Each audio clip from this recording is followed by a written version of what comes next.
সবচাইতে বেশি নির্যাতন করেছেন পিরোজপুরের সেই আমাদের প্রিয় আল্লামা। 13টা বছর পর্যন্ত তারা জেলখানার মধ্যে আটকিয়ে রাখলো। কথা বলেন ঠিক কিনা? 13টা বছর পর্যন্ত জেলখানায় আটকিয়ে রাখলো। 13টা বছর পর্যন্ত তাকে বিভিন্ন ট্যাগ লাগাইলো। কি ট্যাগ লাগাইলো? তাকে স্বৈরাচার ধর্ষকের ট্যাগ লাগিয়েছিল। কথা বলেন ঠিক কিনা? স্বৈরাচার তাকে চোরের ট্যাগ লাগিয়েছিল। কথা বলেন ঠিক কিনা? এই কনকনে শীতের ভিতরে আমাদের সেই প্রিয় আল্লামা রাহিমাহুল্লাহকে ওই জেলখানার মধ্যে শুধুমাত্র কেবলমাত্র 2টা কম্বল দিয়েছিল। কথা বলেন ঠিক কিনা?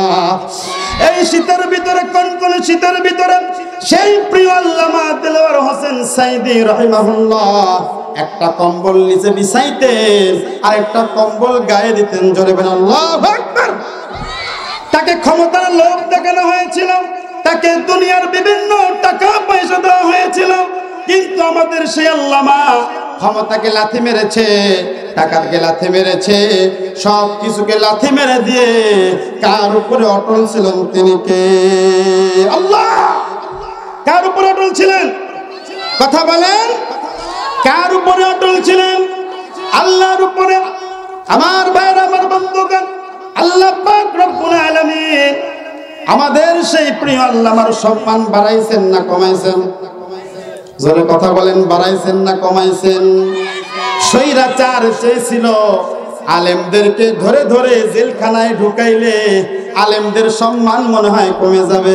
কথা বলেন, চেয়েছিল কি চায় নাই? এই জন্যই টার্গেট করে করে আলেমদেরকে জেলখানায় ঢুকাইলো।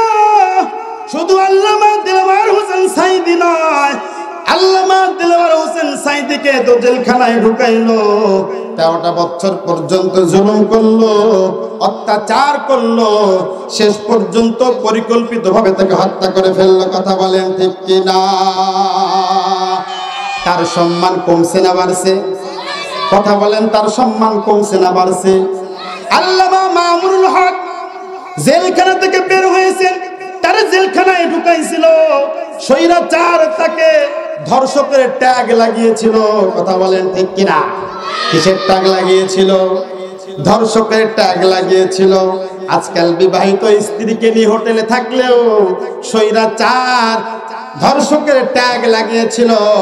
আর আমার দেশের এমপি মন্ত্রীরা অবৈধভাবে নর্তকীদেরকে হোটেলে তুললেও ওর কোনো দেখার কেউ ছিল না। কথা বলেন ঠিক কিনা? ছিল কি ছিল না? আমার ভাইরা, আমার বন্ধুগণ, এই দেশের মানুষ চেয়েছিল স্বৈরাচার যেন ক্ষমতা থেকে নেমে যায়। আমার আল্লাহ পাক রব্বুল আলামিন বললেন, ও বাংলাদেশের মানুষ, শুধু ক্ষমতাচ্যুত নয়, আমি আল্লাহ পাক রব্বুল আলামিন তাকে এমন টান দিব, এক কাপড়ে এই দেশ থেকে পালাইতে বাধ্য হবে। কথা বলেন ঠিক কিনা? তাকে দেশ থেকে বিতাড়িত করেছেন কে?